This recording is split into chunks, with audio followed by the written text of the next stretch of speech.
talking to the voice in my head, making me second guess, making me think I'm not good enough, making me think I'm not like the rest. I got everything that I wanted, but lately I'm feeling so empty. Okay, I'm good. Okay, let's go. Okay. My name is Vidhu Kota, and I'm a photographer who mostly focuses on street photography and portraits. I love street photography because it's raw, it's unedited. You can't really manipulate street photography, well, unless you Photoshop the shit out of it. Since it's one of the only two photographies I like, I'm gonna make a video on it. Welcome to how I take street photos, or whatever the title is, I have no idea. Alright, let's not waste any time. Is the tripod too high? Wait, 1 second. Is that better? Yeah, that's better, right? I should have shot it like that, huh? Well, it's done now. You can't do anything about it. Let's get right into it. First of all, lenses. I use two lenses while I'm doing street photography, one more than the other. My favorite one is the Canon 50mm f1.8, but I don't use this as much as my Tamron 18-200 f3.5 to 5.6. The 50mm is a much better overall lens than the Tamron 18-200. And both of these lenses have their pros and cons. The Tamron 18-200, even though it's really versatile, which is the only reason I use it more than the Canon 50mm, it's really versatile. I don't want to be changing lenses while on the street and someone pushes me and everything breaks down and I start crying. I don't want that. No. But since it is versatile, I can go from a super wide shot 18mm to a super close-up shot 200mm. The cons of this lens definitely outweigh the pros. It produces a lot of noise when it's completely zoomed in, even if there's adequate amount of light available. It has heavy vignetting, either at completely wide angle 18mm or completely close up. Of course, you can fix that in post, like you can do with everything. And Tamron has a history of not being great at autofocus, and so this is not. And if I'm doing street photography, autofocus is pretty much my #1 priority. If you do street photography and don't use autofocus, get on that. You should. I don't know why you're not. What are you, stupid? Jesus Christ, man. Okay, the Canon 50mm. I love this lens. If I'm at a place where I've already seen what to take pictures of, then I'll most probably switch to this lens for the most of the part of the time and switch to 18-200 if I have to get a wide or close-up shot. But this 50mm is sharp. It's reliable. It has a f1.8 super soft bokeh like this one. It's dope. I love this lens. But it's only 50mm, so you can't zoom in, zoom out, and hence not get wide-angle shots or close-up shots. And you can really miss out on many shots while you're trying to either change lenses or you don't have another lens to use.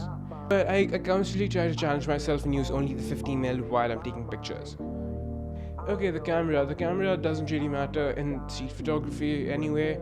I use the Canon EOS 200D in outside of the US, or the Canon SL2 in the US.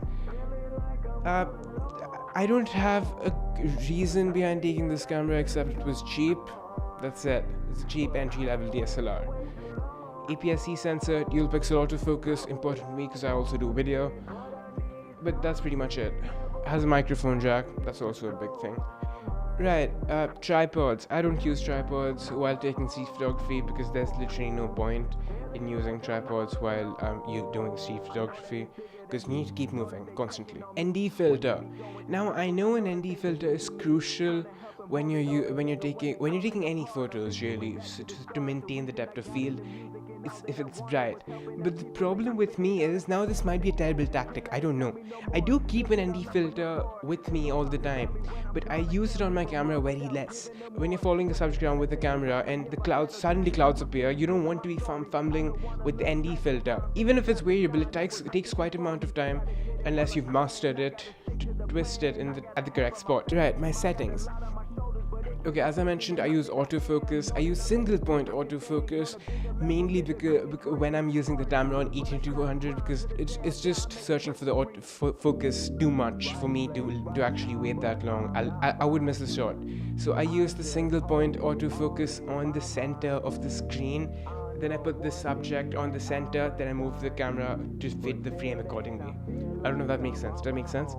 I hope it made sense. I use aperture priority most of the times because, again, don't want to be fumbling with settings while you're taking street photographs because you don't want to miss out on those shots. But even though I'm using aperture priority most of the times, there are times when I have to use manual. For example, when I'm trying to get long exposures, or it's just really difficult light conditions for aperture priority to handle. Yeah, that's ISO if it's daylight 100. If it's more than that, I put it on auto because, again, don't want to be fumbling with settings. I shoot raw, obviously, because lots of times I forgot that I was shooting on manual and it was really underexposed.